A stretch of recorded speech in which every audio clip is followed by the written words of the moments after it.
What up? What up? What up? What up? What up? Welcome What back. up with it? Welcome back. Been a minute. What's Been a happening? minute. Good to see y'all, man. It's been a minute. Been a Then minute. Been a minute. you was on the IR, Yeah, on the IR. Brother had and little surgery done. So I've been down, but we back. We back. Happy Monday. Welcome to this episode of the Inside Scoop. I'm your host, the man with the plan, with the cleanest waves in all the land, Spivey. Of course, I got with me been a minute. Y'all see him repping that shirt, looking good. By the way, shirt looking good. Kills the truth in the building was good. nothing much was up with you. You've been Not on much. everybody. You've been on the IR, so how does it feel to be back? Hey, I'm just taking it. You know what I'm saying? One step at a time, man. We're gonna see how I go today. Everything good, man. I'm just happy to be back with y'all, man. I'm just seeing y'all. And at the bottom screen, cruising, Dar You, in the you building. already know? What's good, bro? What up, cuzzo? What Nothing up, much. bro? What's going on? Man, hey, man. I got an unwanted guest in my car. Beat. I'm trying to slide and get on up out of here, bro. I I got my, You said, I got the top open. I got all the windows down, and I got my son watching. You okay. know what I mean? Stop. Wearing that sweet smelling cologne, and they won't be attracted to you. oh wow. Here it. Hey, man. Look, You been gone. We've been gone for a minute, but here go Kels. Hey, I'm still gonna be me. You feel me? hey, it wouldn't be It the wouldn't be same. right, Kels. It wouldn't be right. Right, wouldn't be right, man. How y'all been, man? Like I said, I miss A y'all, long man. time no see, cuzzo. Yeah, You good? You yeah. look good.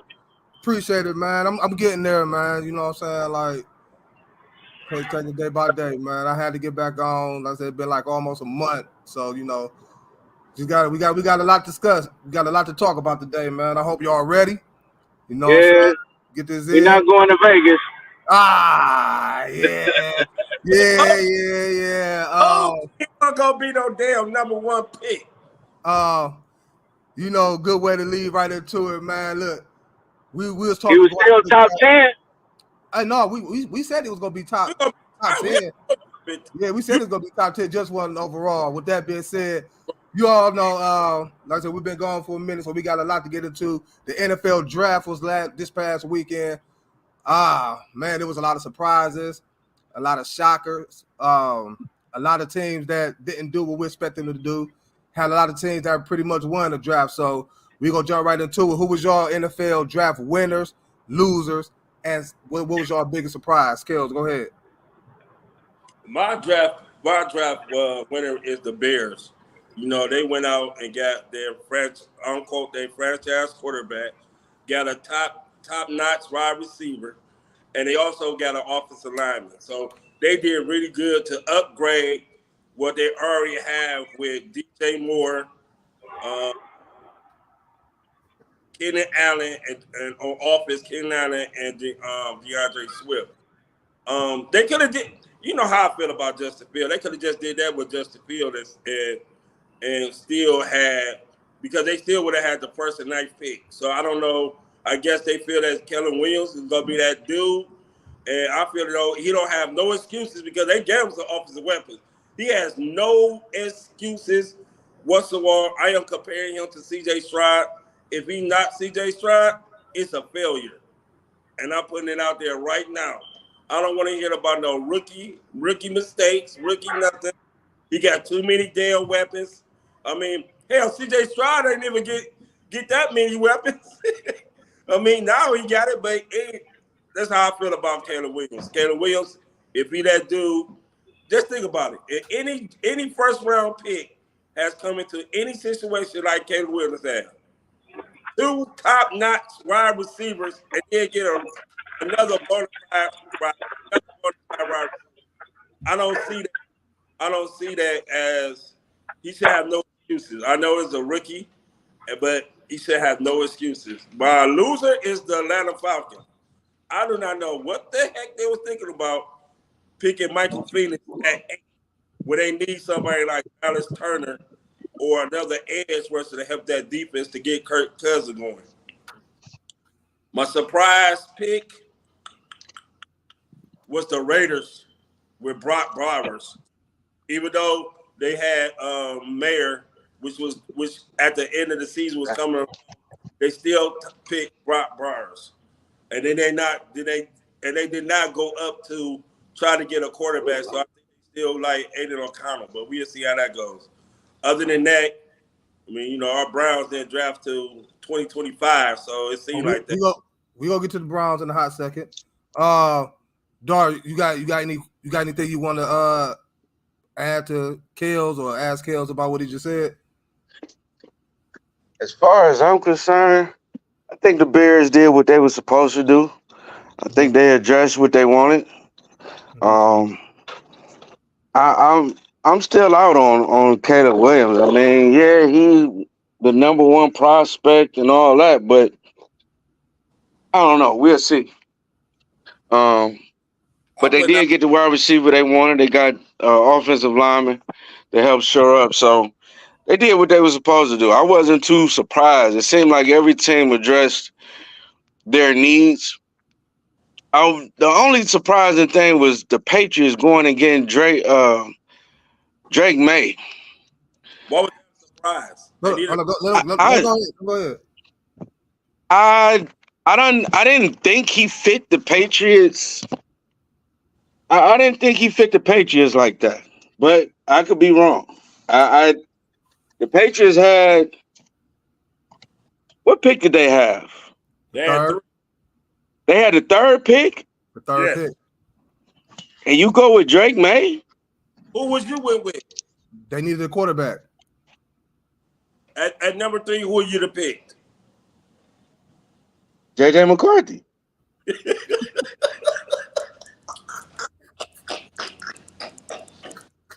Now that would have been a surprise. That would have been a surprise. Most definitely. Why are you so high on JJ McCarthy? I just want to know. You know what? Dude burned the shit out of us for like 2.5 seasons, man. So you basing your likes off of what he did against Ohio State? That's it? No, I mean he had a slick college career. He didn't have to put up numbers. He was a pocket quarterback who also was able to extend plays. He could run. He was mobile. He could throw the rock. He probably need a little bit more arm strength to get it up to about 60 yards or so like that. But I think he did his thing. Damn sure did it against us. So I knew if he didn't go to the Bears that he would probably end up going to the Vikings, which that division, the NFC North and the AFC North is gonna be the divisions that be the telltale signs. The playoffs gonna have to run through these two divisions. I will say that. You was about to say something, Kels? Oh no, because he talked about what he did to Ohio State. He only threw the damn ball 8 times. The reason why they killed us because Blake Corum was they killed us on the ground, man. They killed us. He didn't do nothing. He didn't do nothing to make me feel like he was even a top 10 quarterback, to be honest. But I know the intangibles. He is 6. He got the build. I mean, he lucky he went to the right system. I think that system will help him because I think he got a stud ass receiver in Justin Jefferson, another stud receiver in Jordan Addison, and a good. I'm coming in on a laptop, cuzzo. And a good tight end, and a good tight end, and another good. And Aaron Jones is a running back who can catch the ball out the backfield. Other than that, I don't see nothing special about JJ McCarthy. To be honest with you, I mean, I think he's gonna have a very nice. I think he's gonna have a very nice NFL career. Yeah, you're gonna have to build a running game, and you can't let him throw over 20. I say you cannot let him throw over 20 passes. I mean, for real, with JJ McCarthy, I mean, he's a good quarterback. The good thing that he have on his side is going right now is the Minnesota Vikings look like they're going to come to an agreement and extend Justin Jefferson's contract. So he's going to have his stud receiver. Aaron Jones, the only thing about him is, Aaron Jones is starting to get in that stage of his career where he can't really stay healthy. So maybe, so they still got Ty Chandler, you know what I'm saying? Hopefully they got some type of, faith in him, you know what I'm saying, in case Aaron Jones go down. But I like J.J. McCarthy over there with the Vikings. He still got T.J. Hockenson. He might not have him to start the season, but he's still, he's a rookie. I'm pretty sure they're going to sign Hockenson to an extension if they didn't already. And like you said, Jordan Addison. So I like J.J. McCarthy in that situation, but I'm not going to say I would take him at 3 to New England. I don't think, good as he is, that he's better than the top 3 that went, which was Drake May, Jaden McDaniels, and Caleb Williams. Now, my winners, it's crazy to come back and say like I'm agreeing with Kells of all peoples, but I do like the Bears. I do like the Bears winning the draft. Going out getting Caleb Williams, another receiver, as you stated. They beefed up that offensive line, not to mention what they added in the offseason with DeAndre Swift, Keenan Allen. You still got Cole Clement, DJ Moore. So they put pieces around Caleb Williams to get him to make him successful early. I do agree with you, Kells, to a certain extent when you say far as the no excuse thing. He's still a rookie quarterback. He's still going to make mistakes, and you got to look at it. You said you compared him to C.J. Stroud. C.J. Stroud went into a situation where he had a foundation already set. You know what I'm saying? He had a good coaching staff around him. We don't really know what the Bears head coach can really do, huh? I said, but that was his first head coaching job. That was okay. His, but we and true. What have the Chicago Bears coach proved to you? Even with having Justin Fields at quarterback. Like we had this conversation before. I said if he's gonna wipe out everybody, he should have wiped out the whole damn staff. Eberflus shouldn't even been there. It should have been a whole new coaching staff. They got a new offensive coordinator, which should have been a new head coach coming with their offensive coordinator. If you go trade Justin Fields, okay, what's the difference? The difference is you only got a different offensive coordinator. A head coach still can make messed up plays in a time of need. You know what I'm saying? So now what's gonna happen is this: they either go Caleb Williams gonna either make this coach great, or he get fired regardless. So that's what I'm saying. And the reason why I compare C.J. Stroud to Caleb Williams was the number 1 draft pick. C.J. Stroud number 2 pick. What that means to me is that he has he has 2 veteran wide receivers who've been great in the NFL, Keenan Allen and DJ Moore. Whereas C.J. Stroud was in Houston, Nico Collins was what? A project. He was a project. He had some good years. The Tay Dale came along, which was in the 5th. He was drafted in the 5th or 6th round. So Houston came along with a quarterback that wasn't even pick number 1, that did better than the number 1 pick in Carolina. Caleb Williams is coming into the league as a generation quarterback, the next Peyton Manning, the next Patrick Mahomes, I'm going to say. So he has no excuse to me because he should uplift. He already got the offensive pedigree behind him. So that's why I say if he's not C.J. Stroud, that's the best comparison I can give him. I don't expect him to be Patrick Mahomes. I don't expect him to be but I expect him to be at least a little better than C.J. Stroud for the simple fact that he got better wide receivers and a better offensive line. He got 3 wide receivers and a tight end. They can catch that. So that's the comparing him to C.J. Stroud. If he's not C.J. Stroud, then the Bears got to really think what happened because they did a lot to get rid of Justin Fields just to pick him up. Well, obvious what they did. They ruined Justin Fields' career. 3 coaches. That's what I'm saying. Come on, man. They about to ruin. Hey, listen, man. Like I said, the jury's still out on this Caleb Williams cat. I ain't never followed USC, but the California kid coming to play in them brutal winters in Chicago and in Green Bay. Yeah, okay. We see how long that lasts. They got what they wanted. I just hope it work out for them.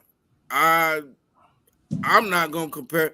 CJ Stroud showed that he belongs in the NFL. We'll see with Caleb Williams. But CJ Stroud, they came for the same pedigree as quarterbacks though. CJ Stroud played an open. I mean, he had Garrett Wilson and Marvin Harris Jr. Caleb Williams had a great wide receiver at USC too. So they came from the same type of offense in college.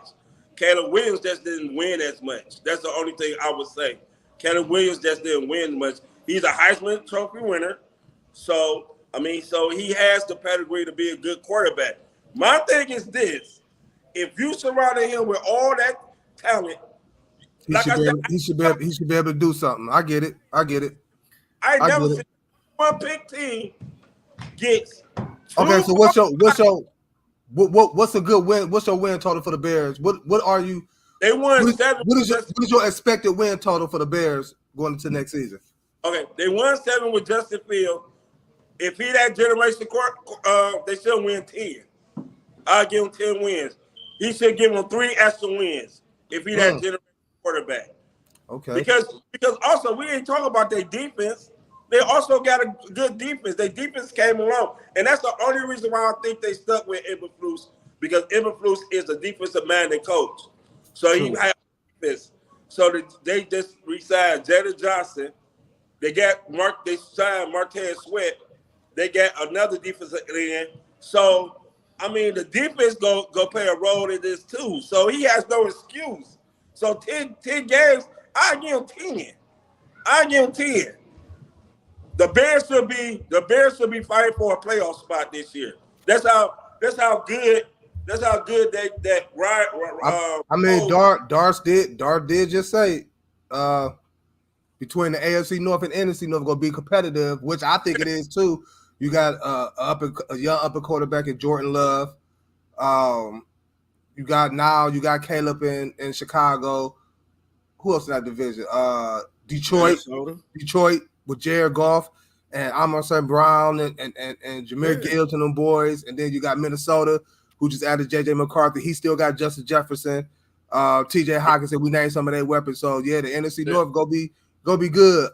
So we'll see. Hopefully the Bears did hit it right because 8-8.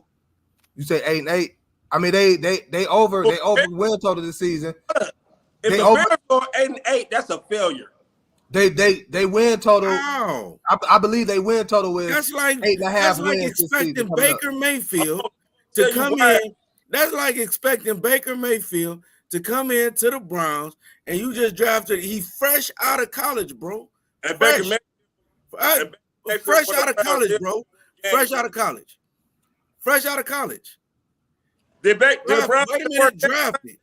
Wait a minute, drafted.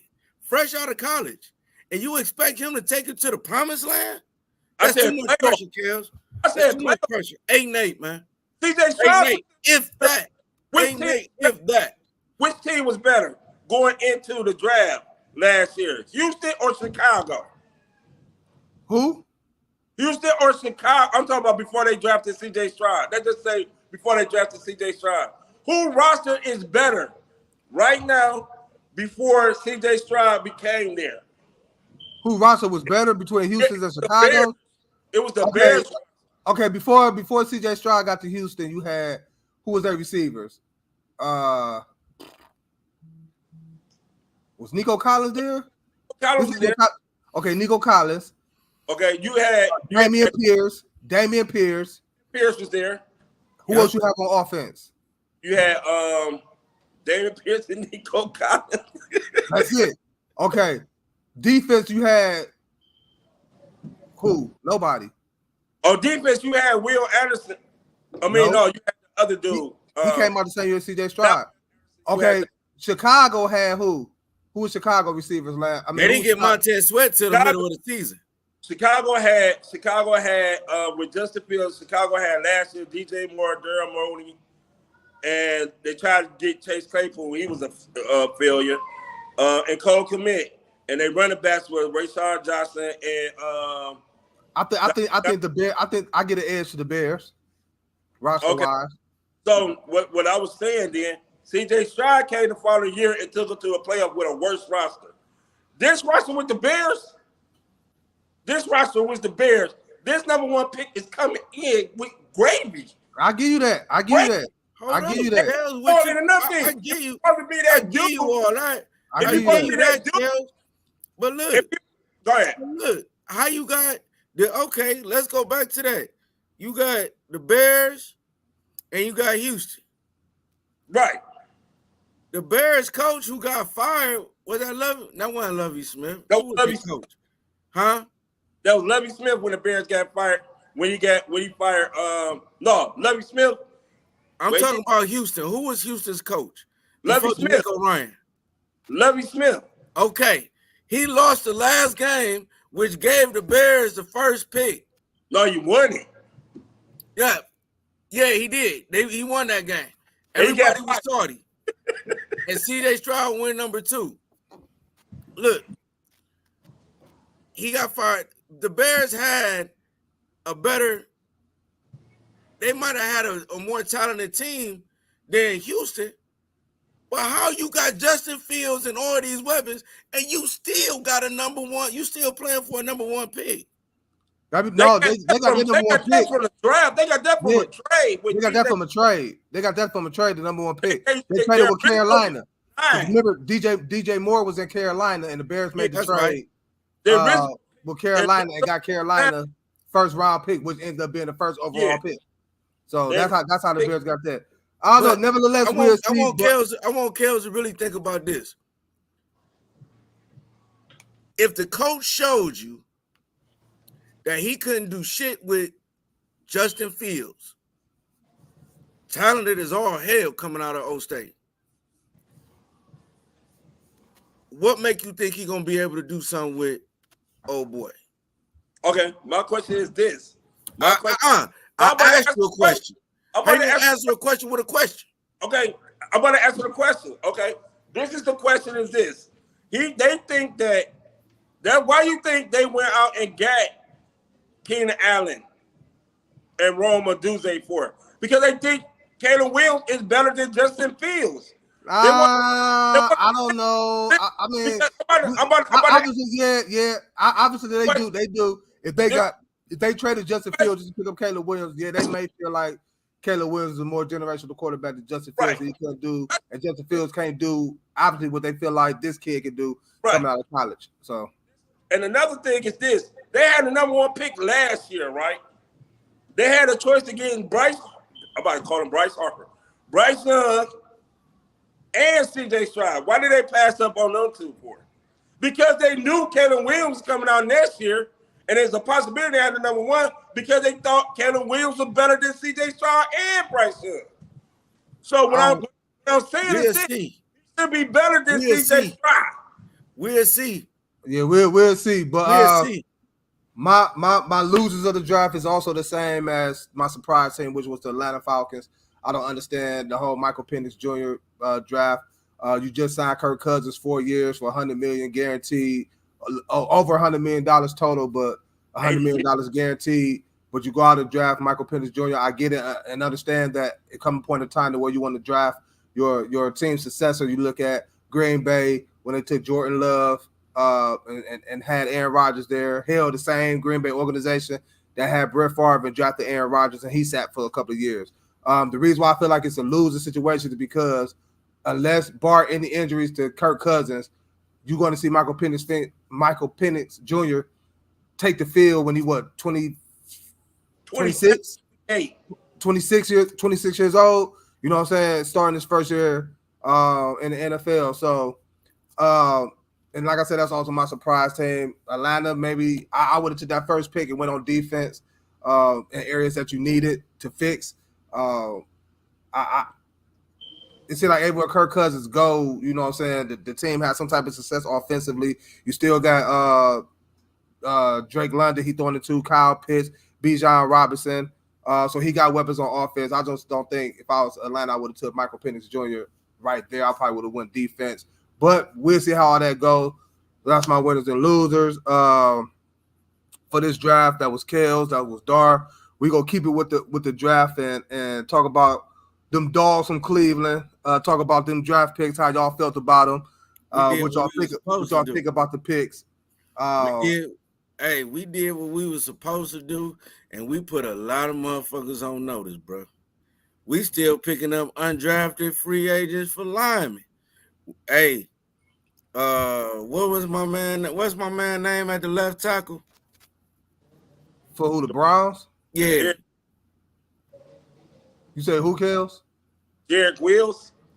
Yeah, Jedrick Wills. About the starter? Jedrick Wills. Yeah, he could chalk it, brother. Okay. Just to give y'all a refresh on the Browns draft, we didn't have a first round draft pick.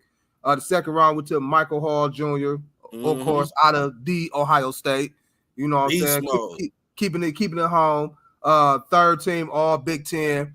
That'll do some justice with Tomlinson on that line. That'll help him out, just like Myles Garrett on the other end and Zary Smith on the other end. So I think our defensive line, which we needed to address, got better.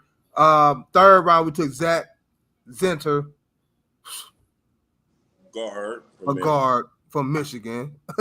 But now you're a Brown, you know what I'm saying? You're instead of Ohio, so we'll put all that aside, which we needed depth on the offensive line as well, at that guard position. We didn't have a fourth round pick. Fifth round, we went out and got Jameer Thrash, a wide receiver, which I felt was also a good pick because Amari Cooper, this is the final year of his contract. Yeah, we traded for Jerry Jeudy and gave him an extension, but we don't know what Amari Cooper is going to do, if he's going to be on the team after next year. We still got the kid we drafted last year. Who? Cedric Wilson. We got Cedric Tillman still. We still got him. Hopefully, you know what I'm saying, he improved this year. The sixth round, we drafted Nathaniel Watson, a linebacker, which also was a good pick with us losing Taki. Hoping he could come in and develop and hopefully see the field in a couple of years. And then in the last round, we took a cornerback from South Dakota, Miles Harden, that'll give us more depth at the cornerback position. So we took one more player. I missed somebody. Javon Briggs for Cincinnati. He's a defensive tackle. Yeah, my bad. Yeah. I got him right here. You're right. So I like what the Browns did. I'm with you, Dar. I like what the Browns did. We addressed what we needed throughout the draft, even though we didn't have a first round pick due to the Deshaun Watson trade. And what tripped me out, you know, I don't mean to cut you off, but what tripped me out was everybody been in an upheaval about us giving up 3 number ones and everything we had to give up to get Deshaun Watson. Yeah. Fair assessment. All right. Fair assessment. But not so fair assessment, because we've still managed to pull in. Andrew Berry has still been able to pull strings and get the right people for these positions where we need people otherwise. Linebacker. Through free agency. Corner. We picked up a corner. You talking through free agency or the draft? Through the draft and free agency. Okay. We just picked up like 6 undrafted free agents today. One of them is 6'8", 330, and he's an international dude. But I'm just saying, like, the first round is the first round. Everybody want to get somebody in the first round, right? High hopes, prominent picks, you know, the best, supposed to be the best of the best in the first prospects, right? That's coming in through the initial round of the draft. Not all of them prove to be, you know what I'm saying, them boys. So you get later, second round, third round, fourth round, sixth round. Shit, Tom Brady didn't get drafted to the 6th round. So my point is, we got all that out the way. We done with Houston. Got all that out the way. Now we can focus on this year, what Deshaun Watson gonna do. Next year we back in the first round, and we got 5. I think we got picks all the way through, from first round all the way through 6th round, except maybe like the 4th round. We got picks for days next year, and 26. I'm not coveting the first round pick like that. I don't know about all that, but I would say that don't think first round picks help Houston build what they got right now. I don't care what nobody help Houston. Houston went from not doing nothing to going to a playoff off them 3 first round picks. I agree. They got Will Anderson, who was the rookie of the year. They got CJ Stroud, which was the offensive rookie of the year. So I understand that people don't first round picks can be bust or not, but Deshaun Watson got to play, bro. Deshaun Watson got to. Oh yeah, it's no excuse for him this season. Make that There's up. no excuse for him this season. Because that's a lot. He on the book. He on the books for $64 million this season. 63.9. The money is the money now. I mean, the money. I always talking about the money. The money is now. That's a goal. But to give up. There could have been 3 decent first round picks if we would have had a viable quarterback. Let's just say we have a viable quarterback. We would have had 3 first round picks. You mean viable? Viable, you know what I mean. Translation. Our first one back. Translation for Kales. You know first one back. So I feel as though if we had no 3 number 1 picks, we could have done something. We could have got another number 1 wide receiver, another one, whatever. You feel what I'm saying? But yeah, this year is watch the year. This got to be watch the year. This year. I agree. Let's not forget, fellas, that our team has pretty much been set up for let's win now. Since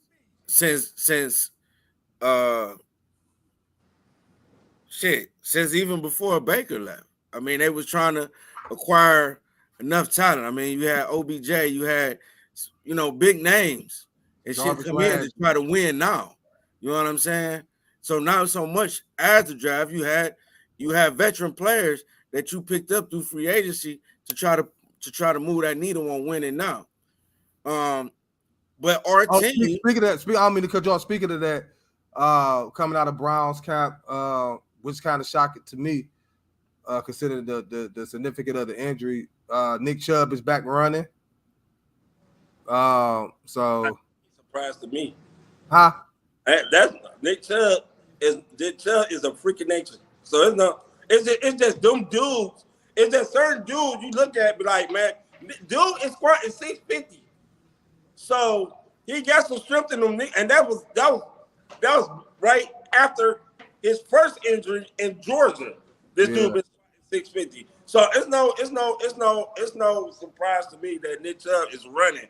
It's just me, is he cutting? If he start cutting, then he's back. Once he start cutting, moving laterally, I mean, he probably run a straight line. He probably ain't doing no. But and another thing, I think that just going off time, I just want to say that I think since the NFL changed all these other rules for the quarterback, I think they should try to do a rule for the running backs. If a running back is engaged up high, the defensive person cannot go low. That's how I feel about it. Man, they just came out with it. They just came out with a rule for the defense. Yeah, you can't basically grab them from behind. You can't grab them by the hip and if they get past you, basically they get past you. If you grab by the hip, that's a 15-yard flag. I don't want to. I don't want to go at that right now, Kels. But look, the Browns have been setting themselves up to win now. They've been spending big bread to try to win now. This drive and last drive was, especially this drive, which I liked. You fill holes. We need depth. People get injured. We saw it last season. Next man up. So I like what we did as far as the undrafted free agents, the free agent market, and the draft. I think we had a good season. I'm excited for football. Yeah, I'll agree definitely. Between they draft picks and what they did in free agency. Also, can't forget they did sign Deontay Foreman as well, running back. And we picked up the running back from BYU too, undrafted free agent. Oh yeah, I think he's gonna be the running back position gonna be a project. I think they cool with the 3 because we got Naeem Hines. yeah. Hines, Foreman, then you got Nick Chubb And Ford. that can slowly to get. Oh yeah, our practice squad gonna be damn near just as good as our regular squad. Yeah, and we picked up Jordan Hicks, and defensive tackle Jordan Hicks, and Devin Bush as linebacker. Linebackers, yeah. So I like you said, got Devin Bush too. Yeah, we got him too. Oh, man. Yeah, so I agree with you, Dar. I like what Andrew Berry. I believe we all can agree. Man. Andrew Berry is doing a great job right now for the Browns. We just got to get the product on the field. Product got to stay healthy and produce and get it to where we want to get to. Man, that was a lot. That was a lot of football, man. A lot of football. Hey, said we had a lot. We had a lot to talk about. You know. With that being said, we gonna switch gears a little bit. And talk some NBA playoffs, man. Oh my goodness, the playoffs this year, man. You last night you got KD swept. Phoenix get swept. Phoenix swept out the playoffs. You got the Knicks coming back, beating the Philadelphia 76ers, taking a 3-1 lead in that series. You got Boston and Miami who's going at it tonight. Who did we say? You got Denver and the Lakers going at it tonight. You said what? Who did we say was our sleeper team in the West? Who said? I know one of us said Minnesota. No, Minnesota wasn't no sleeper team. Hell no. Minnesota was number 2. Minnesota wasn't no sleeper team. Number 3. We was talking about the Pelicans and all them. I said the Pelicans. I said the Pelicans, and right now I said the Pels too. So yeah, we did say New Orleans. We did say New Orleans. The Lakers, man. The Lakers, man, they killing me, bro.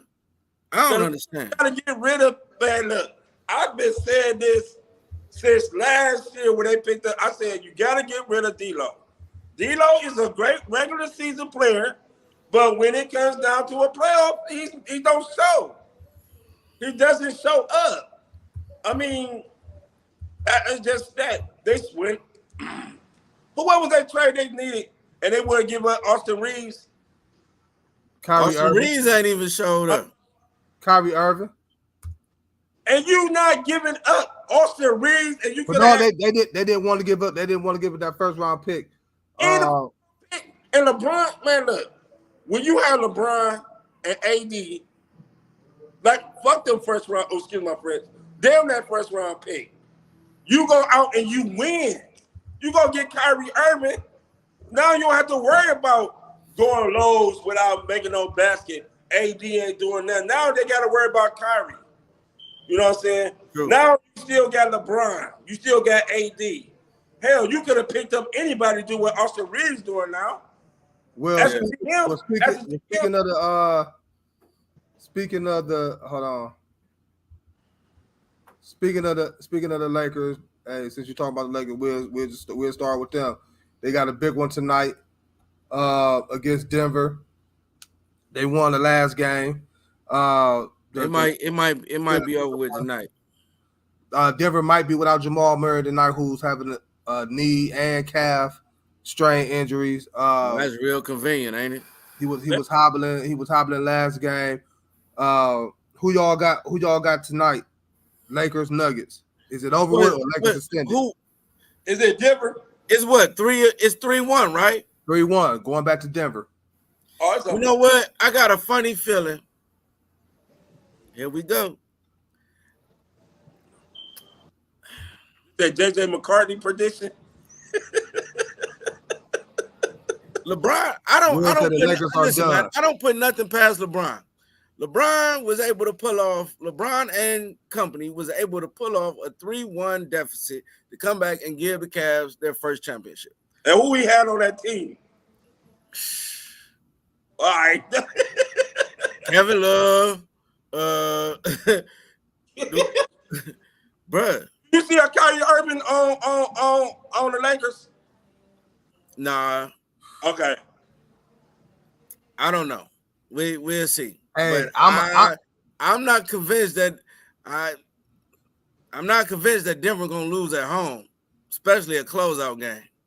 I'm gonna say this: it's tough. It's tough to play in Denver. Denver's a tough team, coming off the championship last year. They got whom everybody you could say may win the MVP this year. I don't say may, but probably will win it. I think Shea Gilgeous-Alexander should get it, or Luka. But I get Shea the edge.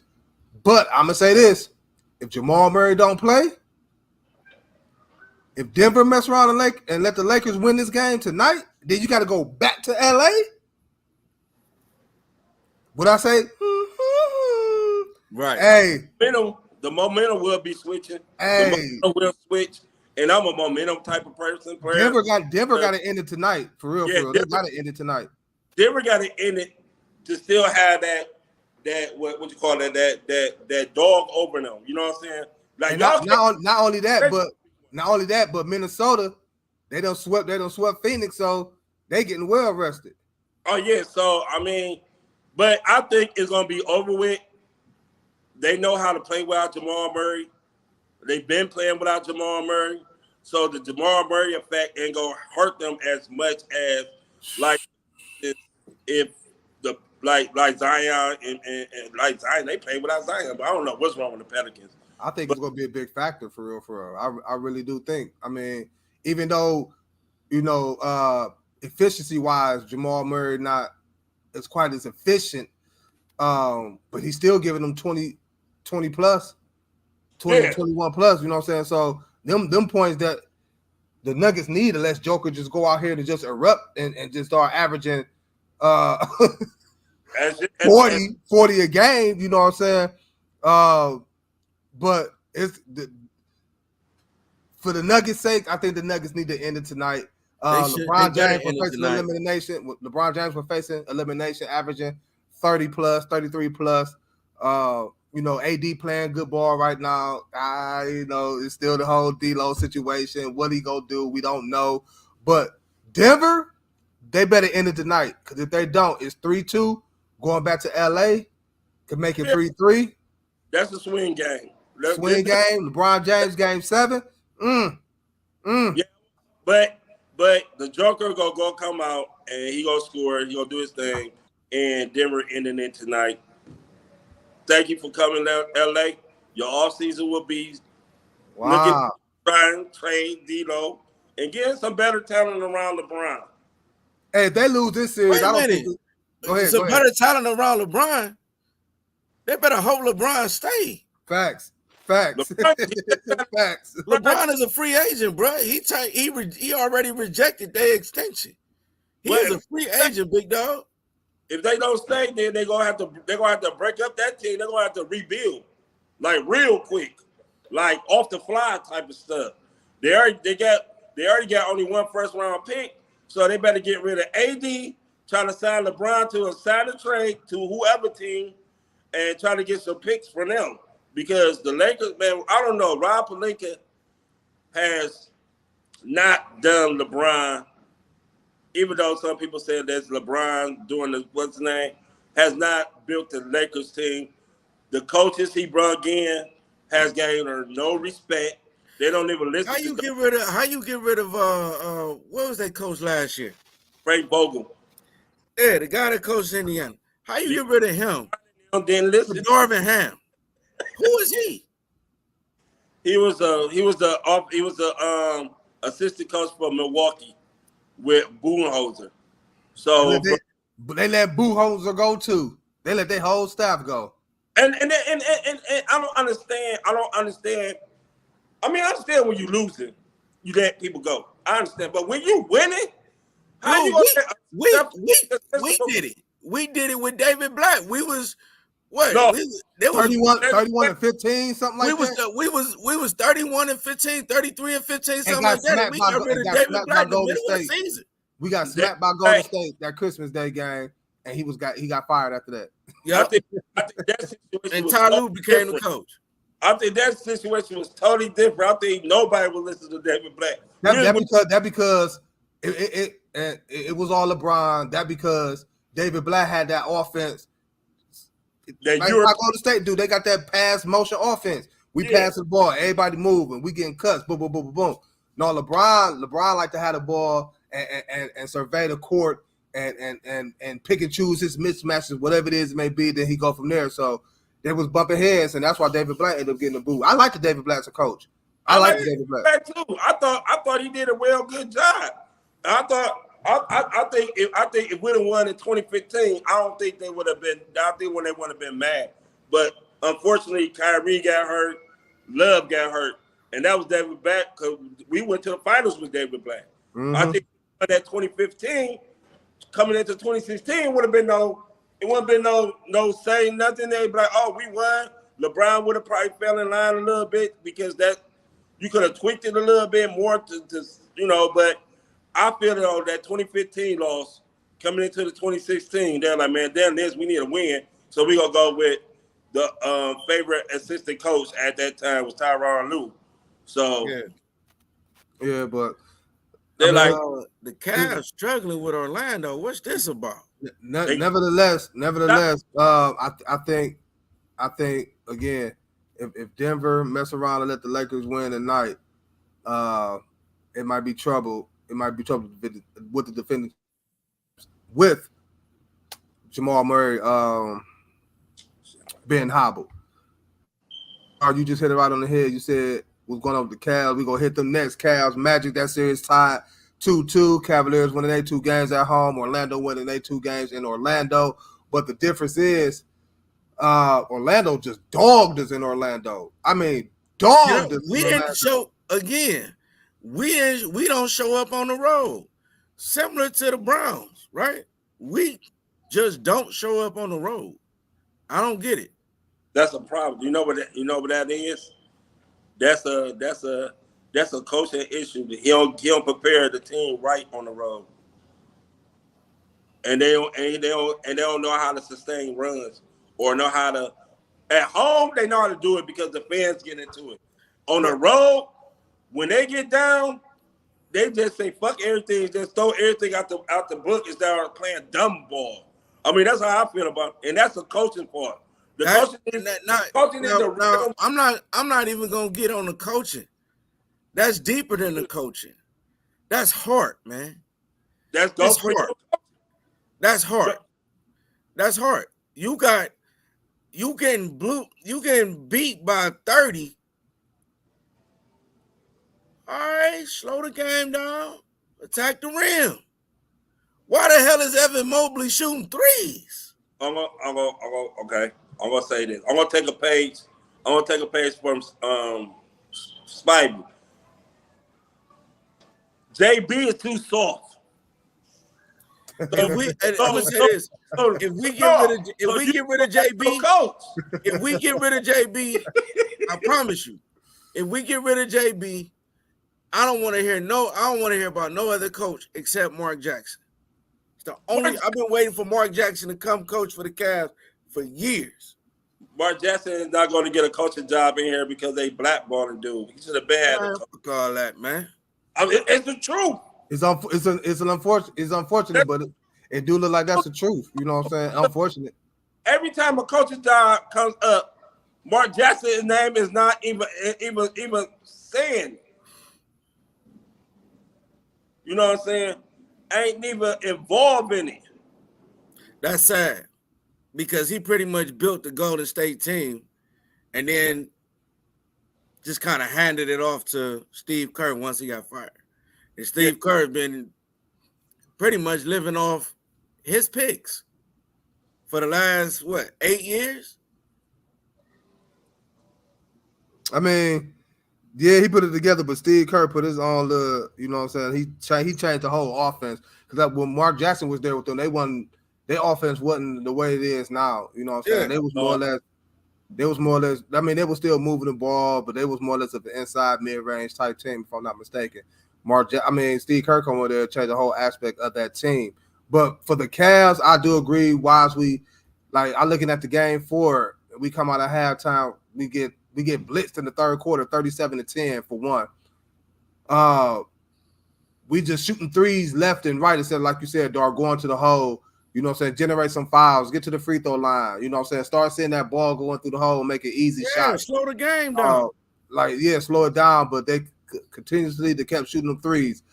Donovan Mitchell, 18 points in the first half, none in the second half. It's bad enough Darius Garland not doing what Darius Garland need to be doing. And some may say, well, he had 14 points, 5 assists with it. Nah, I don't want to hear that.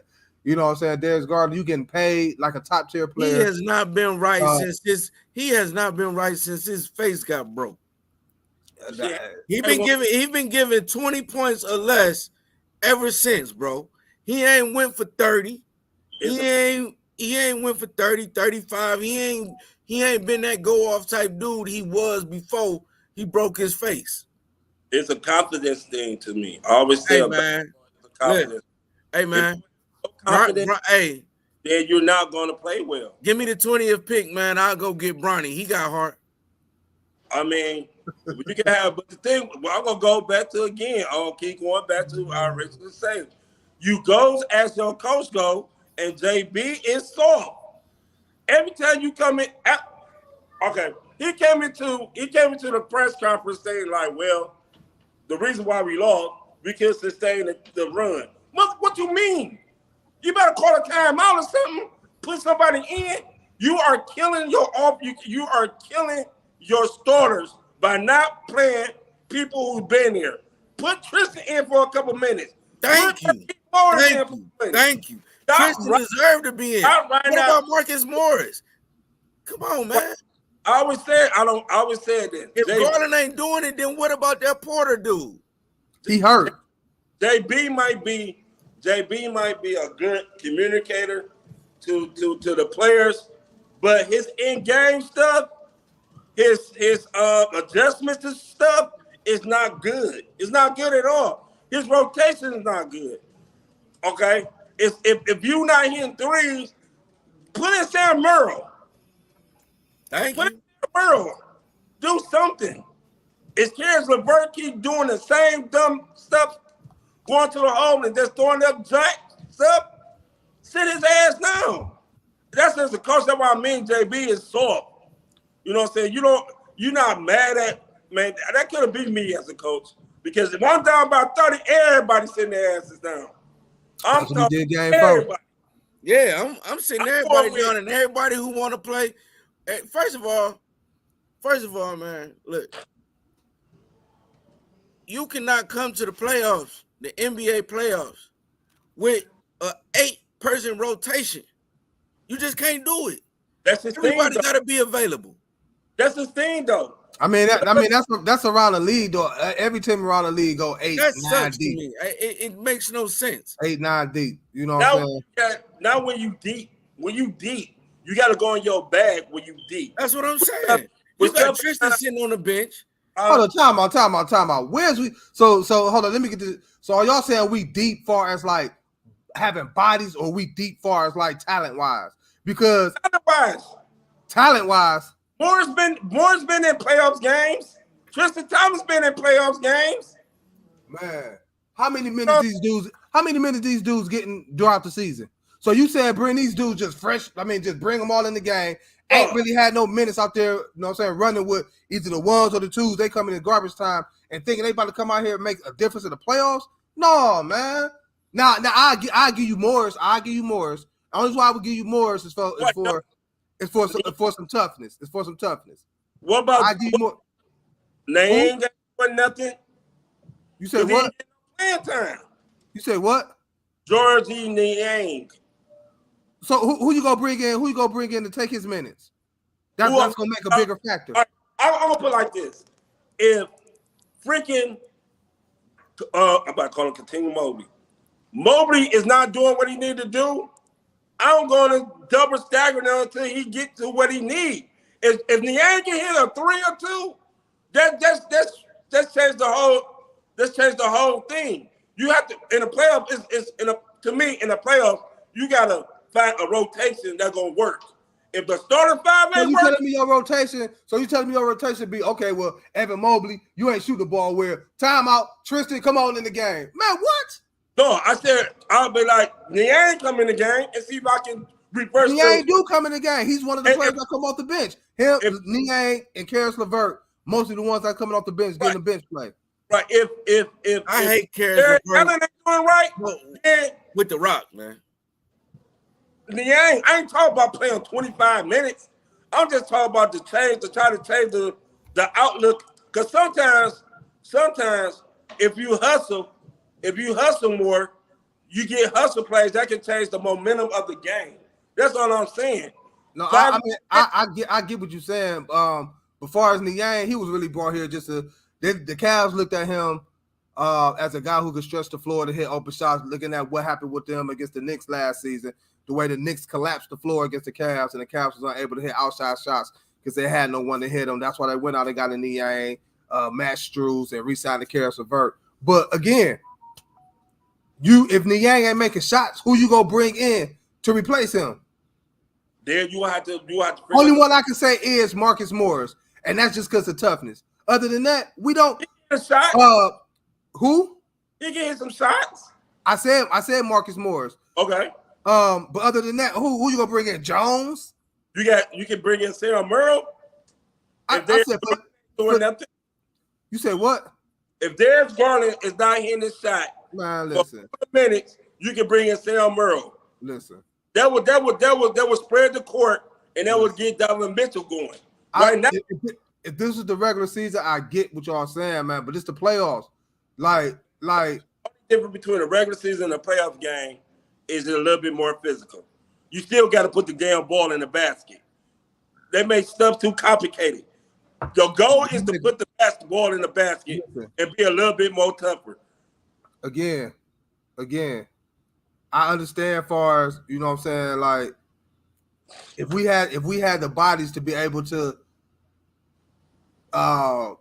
sit a Evan Mobley if he ain't shooting well or just bench him and then you come up, then that's all cool. You know what I'm saying? But like that's it's not gonna happen. We don't have the bodies to. We don't have the talent, you know what I'm saying, coming off the bench. If that's the case, then you would see if the Cavs felt that much or that highly of a Sam Merle or Jones or whomever else. Oh, I forget Isaac Okoro. He get some PT coming off the bench. They'd be playing Sam Merle, but obviously he's not playing for a reason. I gotta look up how many minutes they get. I just think, look, everything can't be on Donovan Mitchell. Darius Garland, get your soft, sweet ass out there and play with some toughness. All right. You dribble, penetrate, and you lose the ball up under the hole all the time. Because he get bumped. Bruh, I swear, he had 5 or 6 turnovers by himself every game. Those turnovers are crucial in the playoffs. Get the rock, shoot the rock. Take the rock, dribble, penetrate, go up. I don't understand. You down there in the hole. I'm putting Tristan in there as a presence on the low block when Mosby is acting like he don't want to play. Shit. JB gotta go. Play. Far as bigger stuff, I'm gonna say this. JB gotta go. I'm gonna say this far as JB bigger stuff. If we fuck around and not get out this first round, he gone. It's Orlando, he gotta go. He gotta go. But I'm gonna ask this. Because this 2 straight seasons to where we lost in the first round. Last year it was to the Knicks. He got out coached that series. Getting out coached. Huh? He getting out coached again. Right, and he getting out coached again. So if we lose Orlando, he definitely gotta go. Definitely gotta go. No ifs, ands, or buts. He chose Orlando for a reason. I don't know why, but losing that game, knowing if we had went ahead and won our last game, we would have ended up number 2. No, we wouldn't have, because we would have ended up there 2 or 3. It was a lot of scenarios for us to end up at number 2. We had to win, and the Knicks had to lose, and Milwaukee had to lose. They both lost. Huh? The Knicks they both lost. The Knicks won. The Knicks won. The Bucks lost. But the Bucks lost. Bucks lost. Okay. The Bucks lost. The Knicks won. That's how the anyway, Knicks got to number 2. So we ended up with the number 4 seed. Milwaukee dropped down to number 3 seed. So the biggest question now comes, if we get rid of JB, who do we go get? You got Jay Wright, Villanova. I like Jay Wright. You got I like Jay Wright. Mike Bullhoser still out there. I like Bullhoser too. So them two should be on the list right there and there if you're gonna get rid of JB. Because my preferred pick would be Bullhoser because he been a coach in the NBA. And he has been successful wherever he go. Wherever he went, Bullhoser. Wasn't he with Orlando for a while? No. Atlanta had coaching jobs. Okay, he was with Atlanta. Okay, he was with Atlanta, then Milwaukee. I didn't know who he was with before the Bucks. Atlanta. He's the what's that dude name? That got a great offense that always get to the playoff. Damn, what's that dude's name? He was the coach of the Rockets. Who? He was the coach of the Houston Rockets. Oh, Mike D'Antoni. Bulldozer is the Mike D'Antoni of the NBA. But defensively minded a little better. Mike D'Antoni care about a damn thing about no defense. No, he was running. Yeah, as long as you put up 140 plus points, you good. But he was a successful coach. He just couldn't get to the promised land. That's because he kept running into Goat James, man. I'm sorry. He kept running into Goat James. But nevertheless, man, Cavs 2-2. We got a big one tomorrow in Cleveland. It's a must win for the Cavs because we don't want to go down 3-2 going to Orlando where they can close it out. That'd be bad business. So this is a must win game for the Cavs to go 3-2 tonight. Right now, as we speak, we're about to move on to that. Miami and Boston, they got a game going on right now. Let me give you a score update on that.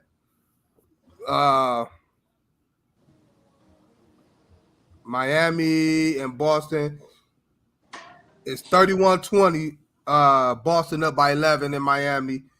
Still in the first quarter, a minute left. We also got OKC and the Pelicans tonight. That game, that series over. That series over with. Pelicans down 3-0, right? Yep. Pelicans, they should finish. OKC should finish that out tonight. Yeah, they should. Last comment for us, the Cavs. We went and got Nang and Shoes to pick up the us, but they in a no-show. We paid them too. I think basically what he's trying to say is we paid Niang and Shoes to come here to beat them Calluses coming off the bench, hitting them open shots. And so far, they're not doing what they're supposed to be doing. The reason why we got them.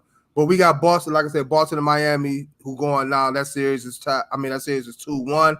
Miami looking to tie it up at 2-2 to go back to Boston. Boston looking to take a commanding 3-1 lead to end it in Boston.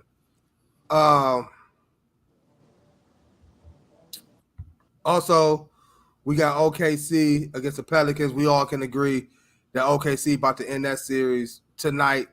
The Pels, like I said, that's one of my sleeper teams coming into the season. I thought they would go be able to do some big things, but they ran into Shai Gilgeous-Alexander, Jalen Williams, Chet Holmgren, and them boys. I think the difference for me in that series is the defense that Lou Dort is playing on Brandon Ingram. He's smothering Ingram. He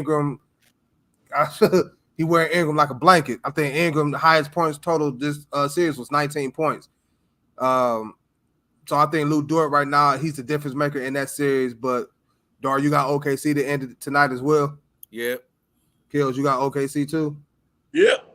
Yep, I got OKC. Boston to be up what 3-1. Boston to be up. Yeah, Boston to be up 3-1. They win tonight. Tomorrow the Knicks, the Cavs.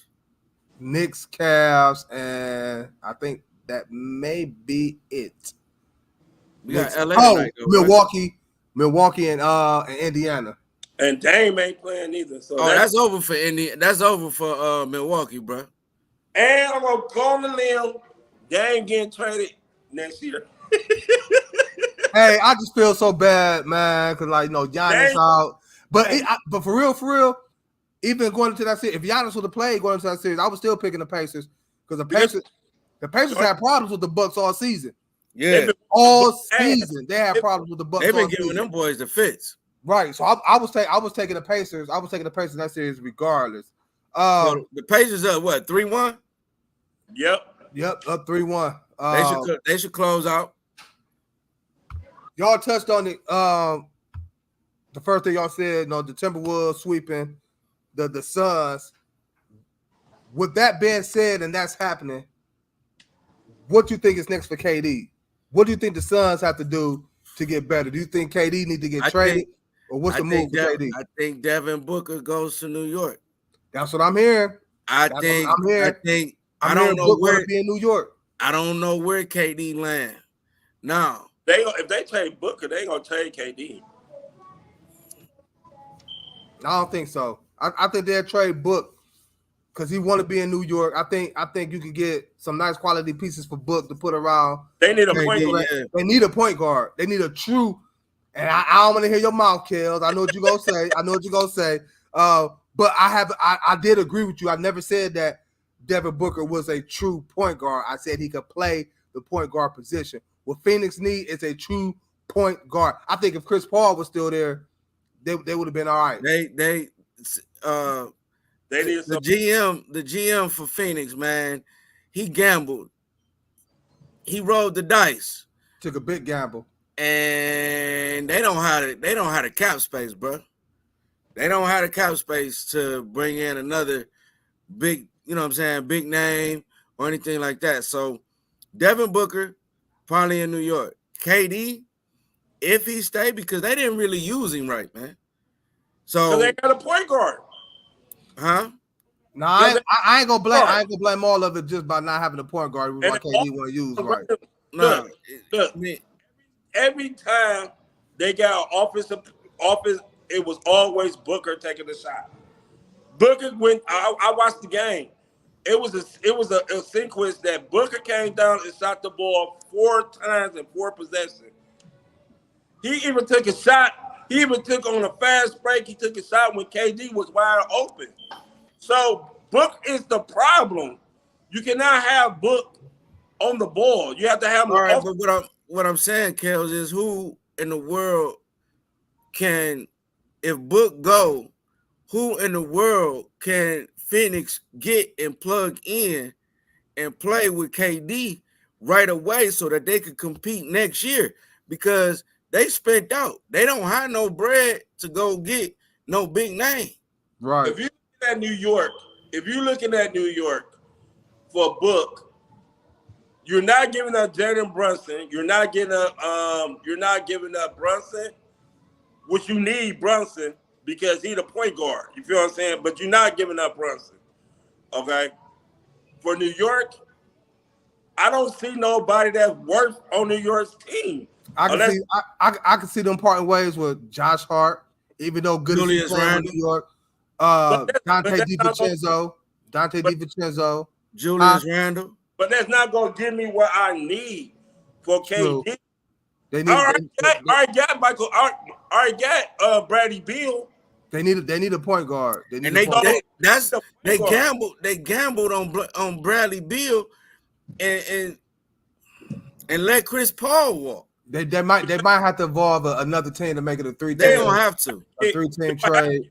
That's all I feel like they could fulfill getting that point guard positions. But for Kevin Durant, to be honest, what I would be looking for if I'm Phoenix, I'll be looking for a point guard who has been behind a good point guard and just can't make it through. A younger version of a point guard that's behind a decent point guard in the NBA. That's what I'll be looking for. Somebody like who I'm trying to think.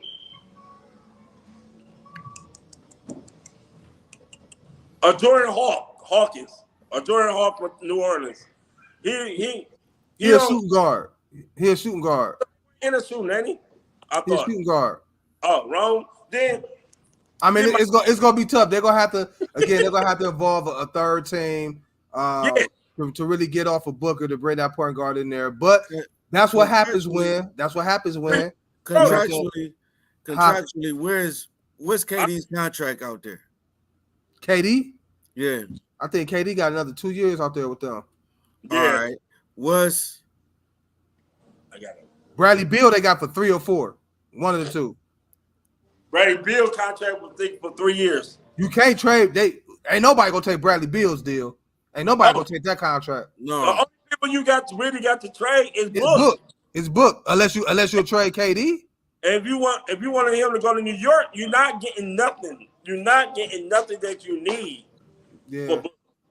You're not. I mean, I can't see them trading Book for a McBride and Hart and the Dante DiVincenzo. I can't see that. I don't think I can't see that. They're gonna have to evolve another team. But for KD, this is a bad look, KD. do Trae Young go out there with KD? Nah. In Phoenix? Well, okay. If you involve Book with he's still in the same category because you got DeJounte Murray. But DeJounte Murray could play point guard. He's an actual point guard. But okay, then since they want to trade, I will trade Book to Atlanta for DeJounte Murray and somebody if I'm Phoenix. That ain't bad. Because in they trade. I would trade Book to New York. I'll trade Book to New York. Atlanta get a couple pieces. Atlanta get DiVincenzo, and hold on. You said you'll trade Book to New York. Yep. And Atlanta. You said you'll trade Book to New York, but then you said Atlanta. But then you said Atlanta will get DiVincenzo. Yeah, it's three-way trade. Oh, three-way trade. Okay. Yeah. And then Trae Young or DeJounte Murray go over to Phoenix. So both Trae Young and DeJounte Murray to Phoenix? I would like it. That ain't happening. Oh, hell no. Hey, I would love that. That's so you. Hey, one of them could go. One of them would be better than none because KD. I could see a Trae Young and maybe a Jalen Johnson or DeAndre Hunter. Yeah, or a Hunter going over to Phoenix, whatever it is may be. But I just can't see both Trae Young and DeJounte Murray and then New York for Devin Booker and Devin Booker end up in New York and Trae Young and DeJounte Murray end up in that ain't happening. That ain't Atlanta can have DiVincenzo, Julius Randle. That ain't happening. There's gonna have to be a lot going on. You gotta give up. That's a 14 trade. Last two things to close it out, man. I'm not hearing nobody talk about these boys, but right now they got the Major League's best record, 19-9. We talk about them Guardians. Dor, I see you was at the game. Last week? I see you posted them at the game, whatever. It's the Guardians right now. You know what I'm saying? 19-9, the best since 2000. What season was that? I forget what season it was. The best start in franchise history. Best record in Major League Baseball right now. It's the Guardians right now, pretenders or contenders to y'all. Hey, with the Guardians, the Guardians are. I'm just gonna say the Guardians are contenders. It's weird because they got a brand new manager, and this guy, I don't know. He relates to him. I don't know. That's why. I work down there, so I'm on the construction crew. We doing all the renovations. So, but to go to the game and to see, you know what I'm saying, a walk-off grand slam like Ramirez and all that. Man, them boys is playing, man. Them boys is playing. I definitely think they contenders, and they went to Atlanta. They went to New York. We beat up on Boston. So we lost that series against Atlanta. Atlanta took 2 out of 3 from them. Yeah, but I do believe in baseball. At only 20, I will say this: it's a 182 game season. No, 162. What about to say, goddamn? 162 game season, and at only 28 games played, our schedule is favorable to at least keep up a winning pace. taking 2 out of 3, 3 out of 4, I thought about that. and actually contending for the American League. Of course, you'll have to battle with the Yankees. But I mean, the Yankees are always there. Boston always there. I don't Boston know not so about much a Seattle backup. or none of those guys. Houston Astros. That's gonna be if we beat up on Houston. The Rangers. No, Houston Astros. The defending Astros World Series ain't so champion. hot so far this season either. No, they not. But it seemed like the Astros. The longer the season go, the Astros get hot, and the Astros really have not. Man, the Astros was in the National League, man, and then they They're in the came over American to the League. American League. Huh? What'd you say? The Astros was the bottom of the barrel in the National League until the Nationals, the Washington Nationals came along with the expansion. Because the Toronto, the Blue Jays and Montreal, they not there no more. Right. So is there. Montreal ain't there. Well, yeah, Montreal, the Expos, they gone. But anywho, we beat up on the Astros. I'm gonna say we ready for the playoffs because that'll be a telltale sign. We could beat the Yankees. We could beat Boston. As long as our pitchers stay good. The Yankees always. Like we see them in the playoffs, man. We could beat them in the regular season, but the playoffs come. It's like, God damn. Yeah, okay. Our bats got to be able to show up. Right. We are contenders for only 1 or 2, 3 reasons: our pitching, our bullpen, and our running game. Meaning that we stealing bases. We are hitting for. We never going to hit for power. Our power hitters. We are more like a doubles team. Our power hitters only Josh Naylor and J-Ram when he hot. Our pitching and our bullpen. Hey man, don't forget his brother, Bo Naylor. I mean, but Bo Naylor is like our starting catcher is Austin Hedges, which knows how to command the pitchers. You know what I'm saying? They know what type of pitchers, know how to call the game. It's just like he's the point guard of the pitcher staff, of the catchers. Bo Naylor can play, but Bo Naylor's young right now, so he's learning from Austin Hedges how to call the game professionally. Yeah. I mean, don't get me wrong, the Naylor brothers can hit, but to be a good pitcher style, you need a catcher who knows what kind how to call a game. That know how to call the game. Yeah. So other than that, and another thing is people don't realize when you with an organization as long as Tito, I'm not calling Tito a bad manager. He's far from that. He's the best manager the Guardians/Indians ever had. You need a new voice. You need a new voice. Voice. Yeah. And when that new voice come in, this is the result. You know what I'm saying?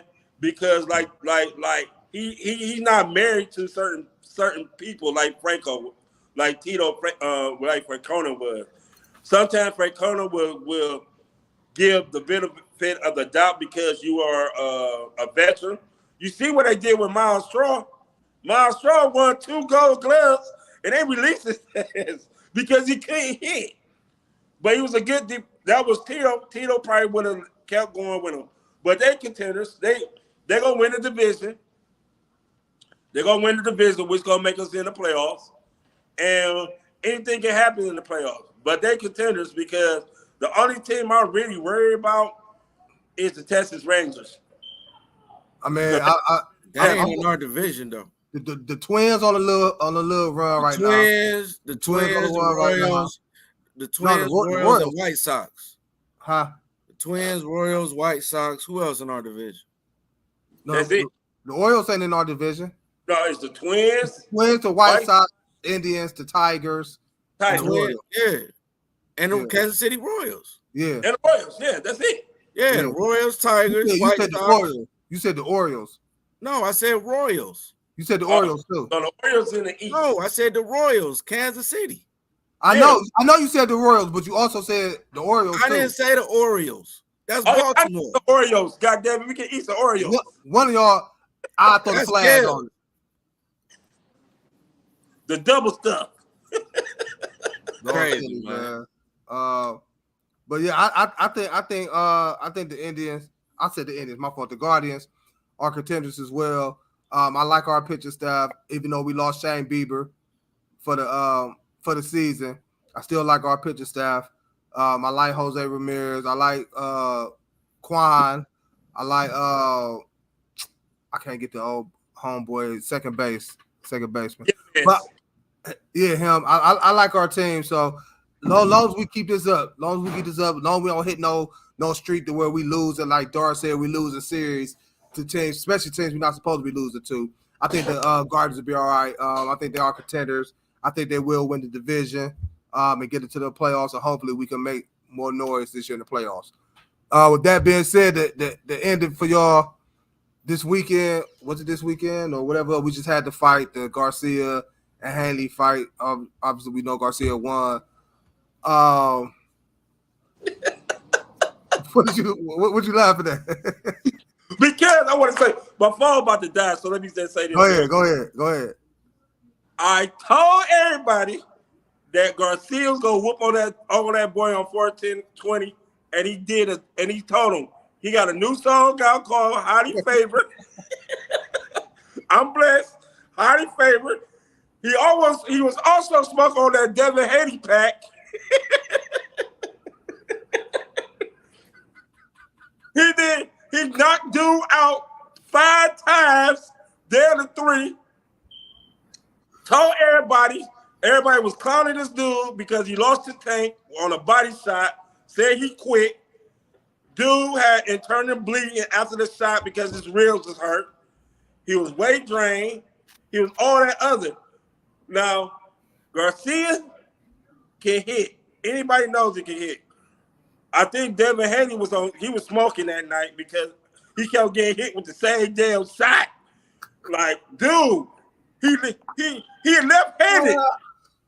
Dude, why you can't duck, motherfucking duck? I got a question. What's up? Do we fight Errol Spence? Yes. I don't give a fuck no more. Look, Earl Spence gonna come in high too. And so he gonna get hit with that left hook. But look, if Garcia hit you with that left hook, ask Tank. Tank was like, man, fuck that. I ain't get hit. I'm gonna have to be on my P's and Q's with that left hook. I ain't trying to get hit with that. Tank was 5'5". That nigga was boxing on the ground. That's how low he was because he couldn't hit him. That boy can hit. He can hit. That boy can hit. And, I like to go with the underdogs. You know what I'm saying? So, of course, always. So if I should have bet it, but my goddamn money ain't come on time.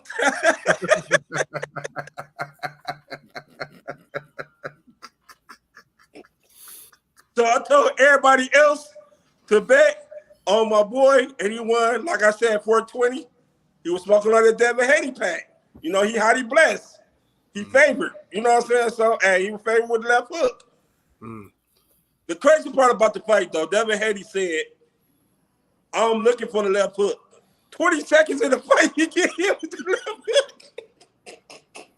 He was, too. He was. Because all he got is one punch. One punch. That one punch whooped your ass, bro. That thing he had two. I do got a question because y'all two are the boxing extraordinaires. Y'all know y'all box. I don't even follow boxing like that. But to my understanding, by Garcia going in 3 pounds over, if he won, then Haney belt will become vacant, if I'm not mistaken. No. So with that being said, what is they going to do with Haney's belt? Haney retained his belt. Yeah. Even though Garcia won. So on the record, Garcia won, Haney lost. Mm-hmm. But Haney still retains the belts because he violated the weight. Is what I was listening to on the radio. Okay, what happened was this: he don't get the belt, but in reality, Devin Haney should be stripped of the belt. He should have lost. The belt should have been vacated because he lost. But True. they went to the Castillo and somebody else's fight, Diego Corrales' fight, which stated that because the other person came overweight, they're not going to strip him. They're going to go ahead and let him. Casey. The most funniest thing was they giving Devin Haney a party. Talk about, and still, I'd have walked out that bitch. I'm still wet. I mean, I'm an advocate of, They gave him a party for still keeping his belt? Yeah, you lost. The fuck wow. up. Why? And Ryan Garcia said on his social media, he was like, yeah, I came in overweight. Yeah, I didn't win the belt, but I beat your ass. That's what he was coming to do. He said it. He said that's all he wanted to do. He said, look, bro, I can't make 140. I've been fighting. He been fighting at 143 because that's I like Ryan Garcia. So I follow Ryan Garcia. So he said that when he fought Oscar De Rota, he was at 143. His catch weights are at 143 because that's where he feels the strongest. This dude did weight drag. It was a struggle for him to get to 143. They showed a picture of his face. He was talking and so he's not from the tank fight. But I'm not about to come in there all weak and shit, and you hit me to my body and I fall like a little punk. Damn, I'm coming in here strong as hell. So that's what happened. Danny Haney now got to go back to the drawing board. And, he should have talked all that shit. Oh, he a C+ fighter. Nigga, then you an F fighter. You like a C+. Hey man, he can't get no fight with Tank. No. The only reason a Tank and Haney fight will happen is for the belts. That's it. But it won't be no big bread. Man, look, Garcia is the breadwinner now. Anybody want to fight Garcia, go get that bag. If you want to fight him, let you know he's not trading himself no more. Hey, but wait a minute. Hold up, man. What happened to Garcia and Tank too? I thought they was gonna run it back. Tank is now going up to no 145. Tank is a little dude. But Tank can hit hard as fuck. But he's too little for 145. He can't carry 145. He can't carry 143. That's why he barely fought at 140, and that's a 5 pounds difference. He's not going to give Garcia that rematch. For one thing, he hit too fucking hard. If he hit Tank is going down. He hits too hard. Everybody who fought that dude.